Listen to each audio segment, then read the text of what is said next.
Emotional എന്താ പറഞ്ഞ ഒരു ഔട്ട് ബേസ്റ്റ് ആയിരുന്നു എന്ന് വേണമെങ്കിൽ പറയാം. ഞാൻ അതിനകത്ത് ഇമോഷണൽ ആവാനും കാരണം അതുകൊണ്ടാണ്.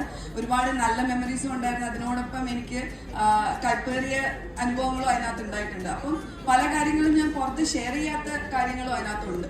ലൈക്ക് മേ ബി ലൈവിലും പോയിട്ടില്ല, പുറത്ത് ഞാനൊരു സീനും ഉണ്ടാക്കാത്ത കാര്യങ്ങൾ അതിനകത്തുണ്ടായിരുന്നു. അപ്പം lot of things came back, you know. It was like kind of ഒരു ട്രോമ വന്നതുപോലെ തന്നെയായിരുന്നു. പിന്നെ ഐ വാസ് ഫിസിക്കലി എനിക്ക് ഞാൻ ഭയങ്കര വീക്കായിരുന്നു. എനിക്ക് ഹെൽത്ത് വൈസ് ഭയങ്കര ബാഡായിരുന്നു. എന്നിട്ടാണ് ഞാൻ പോയി പെർഫോം ചെയ്തത്. Perform in the sense like അകത്ത് പോയത്. But I was happy, like you know what ever I could do with ആ ഒരു അപ്പോഴത്തെ ഒരു സിറ്റുവേഷൻ വെച്ച് ഞാൻ ചെയ്തു എന്നാണ് എൻ്റെ ഒരു വിശ്വാസം. എല്ലാവർക്കും ഇഷ്ടപ്പെട്ടോ? How was that episode?